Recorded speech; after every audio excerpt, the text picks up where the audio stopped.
Welcome back, beautiful people. You're listening to A Moment of Zen right here on 710 WOR, the voice of New York. I am your host, Zen Sams.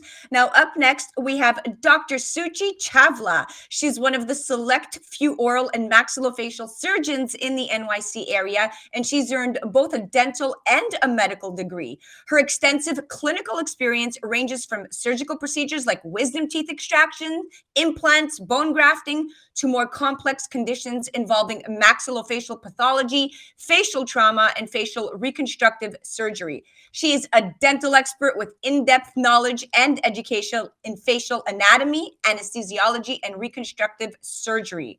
She's been honored by her peers to the super doctors list in sequential years in the field of oral and maxillofacial surgery. And most recently, she has been published in the New York Times Magazine. Today, we're going to be chatting about the bias against women in the oral and maxillofacial surgery field and my personal reveal on the air about my own facial trauma in 2012 that almost took my vision and forever changed who I am. But first, a big shout out to Aikido Pharma and CEO Anthony Hayes. They have just recently joined the sponsor lineup, and they're going to be debuting every 3 shows with a segment called My Healthy Minutes. Now, Aikido Pharma is an early stage drug development company dedicated to developing new solutions for life-threatening diseases. Aikido Pharma publicly trades on the NASDAQ under ticker symbol AIKI. Now, back to the topic at hand. Bias against women in the oral and maxillofacial surgery field. Regardless of their specialty, if there's one thing that female surgeons know, is that sexism in the surgery field is very common, consequential, and does affect patient care. About 65% of women practicing in the OMFS, otherwise known as what I keep repeating, oral and maxillofacial surgery field, but we're going to stick with OMFS for now, they have experienced some bias against them on the job. Now, this includes frustrations within the practice, claims of sexual harassment, the feeling of having to prove their worth and work twice as hard as their male colleagues, dealing with the good old boys club, and the clear double standard between men and their male colleagues. Gender disparity is especially evident where women are greatly underrepresented here. As of 2019, about only 19% of US surgeons were women. And more specifically, the American Association of Oral and Maxillofacial Surgeons has determined that practicing women make up only 8% of the specialty. Joining me today is trailblazer herself, Dr.Suchie Chawla, and she's going to give us the facts firsthand. Welcome to the show, and please tell me I got your name right. Hi, thank you so much. Yes, it's Suchie Chawla. Very, very close. As people call me, Dr. C. Dr. C. Now listen, Dr. C, you are a board certified oral and maxillofacial surgeon, which is a rare combination because you're both a dentist and a physician.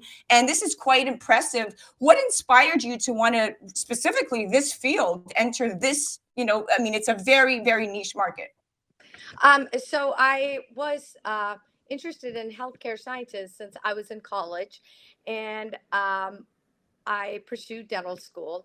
Once I was in dental school, I really enjoyed oral maxillofacial surgery, and I really also appreciated it for its combination of medicine and dentistry. And that's why I decided to go into the dual degree program.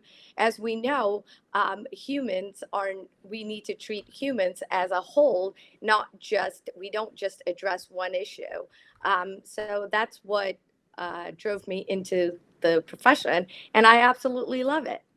And it's great because you have a beautiful practice on the Upper East Side here in New York City. You deal with wisdom teeth extractions, implants, bone grafting, a whole bunch of stuff. But then you also have that expertise, which really caught my attention specifically for this segment because I have never really, revealed this on air. But back in 2012, I had a terrible trip and fall accident, and that resulted in a terrible facial fracture. And I currently have a metal plate under my orbital and 4 screws down my nasal passage. But that it was kind of a blessing in disguise, so to speak, because at the time it took me out of my element, but the trauma and really kind of recovering from that helped me kind of really change internally and really see the world in a different way. Can you just give me a little bit of that background when it comes to your studies? It's almost like an art when you patch somebody back up together again, kind of like Humpty Dumpty. Walk us through that. So, it's interesting. A lot of people don't realize what uh, oral and maxillofacial surgeons really do. Um, Besides, we have very extensive training in facial surgical trauma, facial reconstruction, wisdom teeth, implants, and if you look at it, we truly do treat the patient as a whole. We restore not just the form, but the function as well. A lot of people don't realize you could have cosmetic reconstructive surgery, but if you can't really function, the surgery is a moot point and it doesn't really achieve happiness and content in a patient and satisfaction.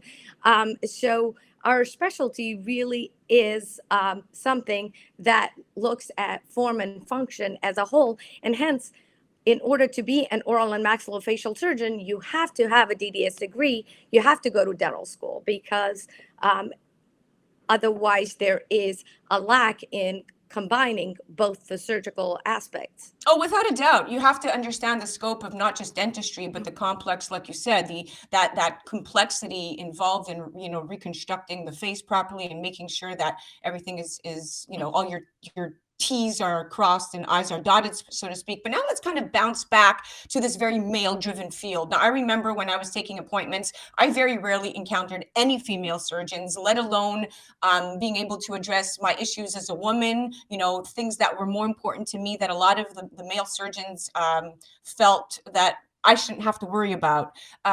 And I do feel that there is a lot of bias in the industry. What's your perspective as a woman surgeon, as a female surgeon, a trailblazer, so to speak, in your industry? Have you encountered this kind of bias? So it's interesting, as you quoted, unfortunately, even in 2020, we have less than 10% women in the field. I finished in 2007, so it was a while ago. But of course, clearly, as we know, there is a bias and there remains a bias. And I was told, fortunately, a couple of times, oh, you will have to work 10 times harder to prove yourself. But look at the bright side. It just made me work much harder and get that much better. And it made me appreciate the field more. And like I said, I love it. So it didn't deter me, which also, as a patient, says something. To a patient, it says something. It's somebody who truly, truly wanted to do this and takes pride in it. So I think one thing a lot of patients should realize, or general public, is when they see female surgeons, a lot of them withstood the test of time and worked hard. So they really, really are doing this because they love it, and we all love the patient aspect of it, especially me. The great thing that has come out of it, I really enjoy my patients. That's the fun part of my day. The most zen part of my day, zen, is when I am operating on a patient. That is my little history. That's your highlight. That's your highlight. So listen, Yeah. let's talk about these surgeries, right? So I'm going to take the public back a little bit to 2012. Now, separate of not encountering the right surgeons, I did at the end of the day get operated by a male surgeon by the name of Dr. Michael Stewart at Weill Cornell. He was the head of otolaryngology. But of course, it was a lot of the female aftercare that really resonated with me, proper bedside manner. Now, I currently have a lot of work to do with respect to my recovery, in the sense that although this was back in 2012 and everything was done internally, like they literally just flipped my lip. If you can imagine somebody flipping your lip, and everything was done internally, they placed the metal, I healed. But now the tooth in the very back had to be extracted. And that was a tooth that was holding together a bridge. And that bridge was critical to me being able to chew on the left side. So when they extracted just last month, that last tooth, that bridge now has nothing to hold itself on. So as you can see, this is not trauma that ended in 2012. This is something that I will forever deal with. What's your advice to somebody in my situation? Meaning now I need an implant there. We don't know if there's enough room for an implant. This is going to be another couple of months out of my life. How do you approach a situation like this, which is rather complicated for the average surgeon to look at this file? So it's interesting, right? So number one, you have to have knowledge of what the person had done. Number two, we have great tools available to us, like 3D scan. We could do 3D reconstructions and evaluate patients. And there are numerous ways of bone grafting the areas and restoring your form. I'm more than happy to have you come into the office and evaluate you. But at the same time, like I said, it's very, very important for your treating surgeon to really understand the depth of your case. And I'm going to throw it back to you, Zen. I mean, how do you feel? How did this all affect you, not just function wise, but also mentally? I am sure you are very young. It really, I'm sure, changed your life and changed you forever.